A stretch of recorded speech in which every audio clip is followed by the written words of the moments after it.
It was with a steely resolve and unyielding determination that Tunde Salau, the newly elected president of the Lagos State University Student Union government, set out to purge the campus of its cultist menace. As the charismatic and diligent business administration student took office, a simmering anger burned within him, born from the brutal murder of a fellow student and chairman of the National Association of Nigerian Students Lagos Axis.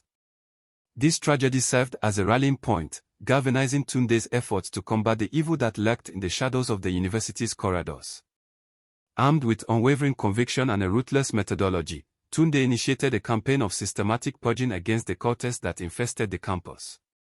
In contrast to previous student leaders who had taken a more diplomatic approach to the problem, Tunde's tactics were both brutal and public, designed to send a message to any who would dare to tread the path of violence. With an iron fist, he and his loyal team of security personnel stormed the campus, rounding up those suspected of cult activity and subjecting them to humiliating public scrutiny. Their tactics included forcibly unmasking cultists in front of their peers, stripping them of their insignia, and administering beatings that left the campus reverberating with cries of pain and terror. Word of Tunde's uncompromising crusade against the cultists spread like wildfire, earning him both supporters and detractors in equal measure. For many, his tactics were a breath of fresh air, a long-awaited answer to the scourge of violence that had haunted the university for years. Others, however, saw his method as excessive and barbaric, a violation of human rights and dignity. But Tunde was undeterred. He was a man driven by an almost religious zeal, hell-bent on restoring a sense of order and justice to the campus that had long been under siege by the depredations of cultism. As his reputation grew, so too did the resistance against him.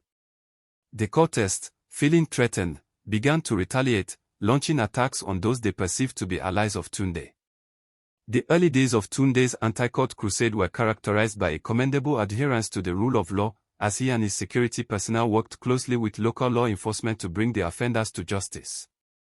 However, as the days turned into months and the months into years, a harsh realization dawned upon Tunde: the traditional avenues of law and order were insufficient in the face of the pervasive influence and the insidious reach of the cultists.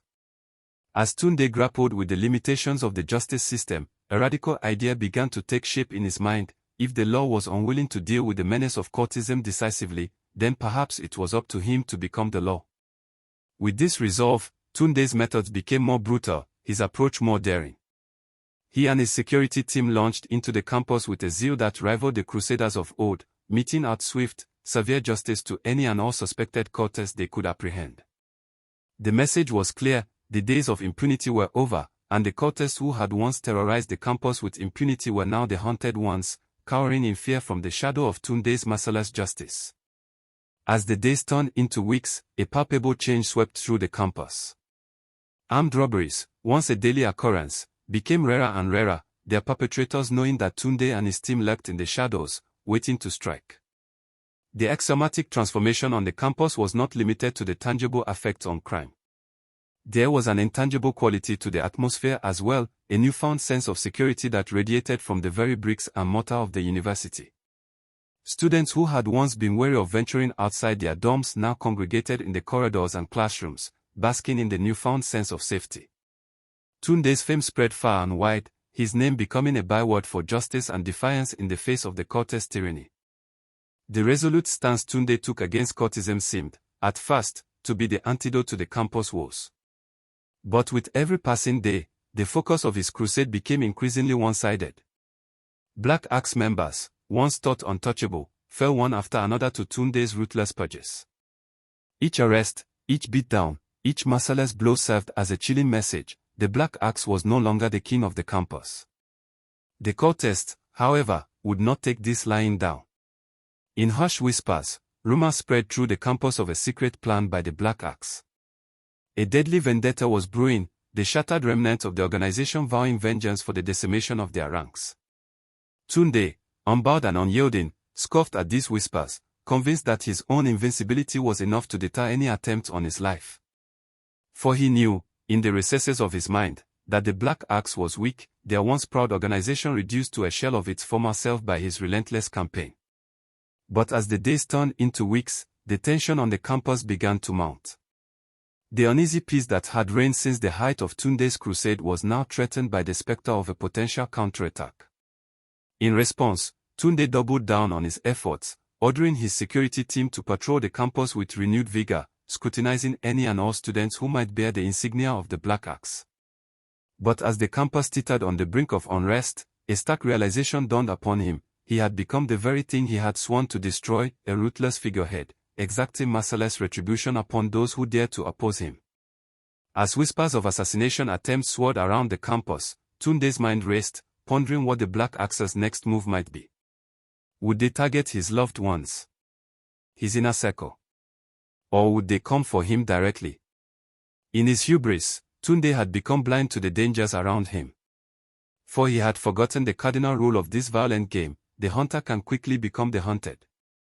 On that fateful day, Tunde walked out of his final examination hall, his mind buzzing with thoughts of the future.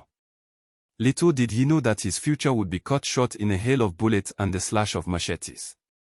As Tunde stepped into the sunlight, a shadow of dread descended upon the campus, the eerie calm broken by the sound of shouting and gunfire. The Black Axe had come for their pound of flesh, their thirst for revenge driving them to the brink of madness. Panic-stricken students scattered in all directions, abandoning their belongings in their haste to escape the sudden outbreak of violence. Some, braver or more foolhardy, attempted to intervene on Tunde's behalf, only to be driven back by the sheer force of the Black Axe's firepower.